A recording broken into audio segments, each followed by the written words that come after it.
Samajwadi party के प्रदेश अध्यक्ष नरेश उत्तम पटेल जी हमारे साथ बातचीत के लिए मौजूद हैं। फतेहपुर में प्रशिक्षण शिविर चल रहा है कार्यकर्ताओं का, उसमें शिरकत करने के लिए तमाम नेता पहुंचे। सर, प्रशिक्षित किस तरह से कर रहे हैं आप लोग कार्यकर्ताओं को, कैसे 2024 फतेह करेंगे? देखिए, सबसे पहले तो हम भगवान के याद करते हैं, जिस ईश्वर ने इस जिले में जो बरसात नहीं होती, जो सूखा हो रहा था, उसमें जो बरसात की है कल से लेकर आज तक, जो पानी बरसा है, खेती को पानी मिला है, लोगों के जनजीवन को स्वस्थ बनाने का जो पानी हुआ है, सबसे पहले तो हम इसी बात की ऊपर वाले की कृपा से ये धन्यवाद देते हैं। और समाजवादी पार्टी के राष्ट्रीय अध्यक्ष जी का आगमन कल शाम को हुआ है।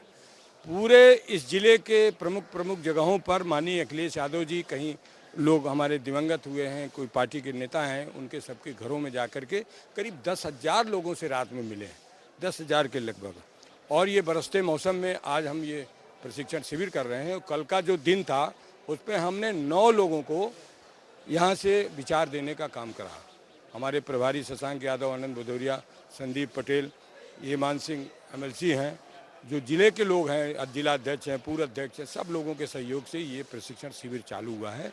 और इस प्रशिक्षण शिविर के माध्यम से भारतीय जनता पार्टी की झूठ की पोल खोलना और बूथों को मजबूत करना, मतदाता सूची को मजबूत करना, और भारत की जो बर्बाद हो रही अर्थव्यवस्था, उस अर्थव्यवस्था को किस तरीके से सुधारा जाए, वो तभी सुधर सकती है जब समाजवादी नीतियां भारत सरकार लागू करे और प्रदेश सरकार लागू करे। इस बात को लेकर के हमारा ये शिविर चल रहा है। जन जागरण यात्रा भी निकाल रहे हैं आप लोग, जातीय जनगणना की बात कर रहे हैं, तो क्या कार्यकर्ताओं को ये भी संदेश दिया जा रहा है कि गांव-गांव जाकर लोगों को जातीय जनगणना के लिए जागरूक करें? पूरे देश की पार्लियामेंट से लेकर के उत्तर प्रदेश की विधानसभा तक समाजवादी पार्टी ने सदैव मांग किया है कि उत्तर प्रदेश देश जातियों का देश है, विभिन्न धर्मों, विभिन्न भाषाओं, विभिन्न जातियों का देश है। और इस देश के अंदर जाति के आधार पर भारतीय जनता पार्टी पक्षपात कर रही है और जाति के आधार पर काम कर रही है। सारे वर्ग के लोग, चाहे वो किसान वर्ग के लोग हों, चाहे शिक्षित वर्ग के लोग हों, सारे लोग परेशान हैं भारतीय जनता पार्टी की गलत नीतियों ने। समाजवादी पार्टी के नेता राष्ट्रीय अध्यक्ष जी ने मांग किया है कि इस देश के अंदर सामाजिक विषमता को समाप्त करने के लिए जाति जनगणना जरूरी है। अगर जाति जनगणना हो जाएगी तो सबको सबका सम्मान और सबका हक मिल जाएगा। इस बात से भारतीय जनता पार्टी घबराती है। भारतीय जनता पार्टी के बड़े बड़े नेताओं ने कहा कि हम जाति जनगणना कराएंगे। लोकसभा, राज्यसभा तक में इनके जो आज के मंत्री लोग हैं, उन लोगों ने भी बयान दिया था हम जाति जनगणना कराएंगे। लेकिन 10 साल हो गए मोदी जी को और 7 साल हो गए योगी जी को। उत्तर प्रदेश में हमारी मांग है कि उत्तर प्रदेश से पूरे देश में जाति जनगणना कराई जाए, ताकि सबको उसके रेशियो के अनुसार, उसकी आबादी के अनुपात में उनको हक और सम्मान मिले।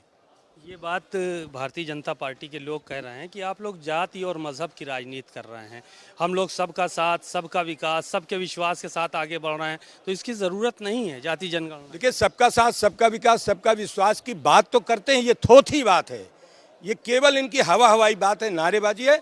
यही जातिवाद करते हैं, यही धर्म के आधार पर लोगों के साथ व्यवहार करते हैं, जबकि हमारा भारत का संविधान जाति धर्म से ऊपर उठ करके काम करने की हमको सिद्धांत देता है। उसके नियमावली है कि हम जाति धर्म से ऊपर उठ के करेंगे। लेकिन भारतीय जनता पार्टी के कार्य को देख रहे होंगे आप, इनकी कारगुजारियां देख रहे होंगे, ये जाति धर्म के आधार पर अल्पसंख्यक समाज के लोगों के साथ, दलित समाज के लोगों के साथ, पिछड़े वर्ग के लोगों के साथ, गरीबों के साथ किस तरीके का व्यवहार भारतीय जनता पार्टी का। इनकी बात में दोहरापन है, इनका दोहरा चरित्र है। इस बात को लेकर समाजवादी पार्टी जाति जनगणना की बात करती है। और समाजवादी पार्टी इस प्रदेश में जो खेती करने वालों की सोच की पार्टी है, खेती का उत्पादन का दाम बढ़े और उसकी लागत से डेढ़ा मिले, इस बात को लेकर समाजवादी पार्टी काम कर रही है। लेकिन बीजेपी किसानों की आर्थिक स्थिति को खराब कर दिया, कुटीर उद्योगों को बर्बाद कर दिया, छोटे छोटे कारोबारियों को समाप्त कर दिया, दुकानदार परेशान है, शिक्षित बेरोजगार परेशान है, और इस देश के अंदर, प्रदेश के अंदर लगातार गरीबी बढ़ती जा रही है। और गरीबी ही कारण है कि इस प्रदेश में हिंसा लगातार बढ़ती जा रही है। हिंसा गरीबी के कारण, और गरीबी है बेरोजगारी से। समाजवादी पार्टी चाहती बेरोजगारी खत्म हो, बेरोजगारी खत्म होगी तो गरीबी खत्म होगी, और गरीबी खत्म होगी तो हिंसा नहीं होगी। ये समाजवादी पार्टी का सोच है। 2024 में कितनी सीटें जीत रहे हैं उत्तर प्रदेश में आप लोग?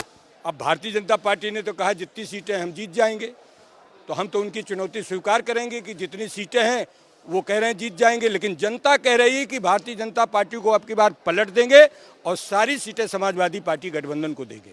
बारिश इतनी हुई है, कार्यक्रम हो पाएगा? आपको लगता है कि जिस तादाद में कार्यकर्ता आने वाले थे आ पाएंगे यहाँ पे? तो निश्चित रूप से बारिश ने प्रभावित किया है, लेकिन बारिश से एक खुशी भी है कि हमारा जो खेती सूख रही थी, जो पानी नहीं था, सूखा था, उससे बारिश होने से किसानों की आर्थिक स्थिति में उन्नति होगी और हमारे कार्यकर्ता भी खुश हैं कि भगवान ने बहुत अच्छा किया। अखिलेश यादव जी का आगमन हुआ, बरसात हो गई और बरसात से ही सबका जीवन अच्छा होगा। बिन पानी सब सून है, सब सुना है। अखिलेश जी का आगमन, उनके विचार, उनके सिद्धांत, उनके लोग जो आए और ऊपर वाले ने सुना और यहाँ पर बरसात किया है। तो ये जो कार्यक्रम है, इस कार्यक्रम के माध्यम से हम जनता नहीं, ये कार्यकर्ताओं को प्रशिक्षित करने काम करते। कल पूरा दिन हम लोगों ने, हमारे अनेक नेताओं ने और जो निर्धारित सब्जेक्ट हैं, विषय हैं, उन पर अपने व्याख्यान दिए हैं, कार्यकर्ताओं को आगाह किया है, कार्यकर्ताओं को संगठित होकर के, मजबूत करके, बूथ कमेटी, मतदाता सूची ठीक करके और 2024 के होने वाले चुनाव में भारी मतदान करने के लिए हम लोगों ने अपनी तैयारी की है।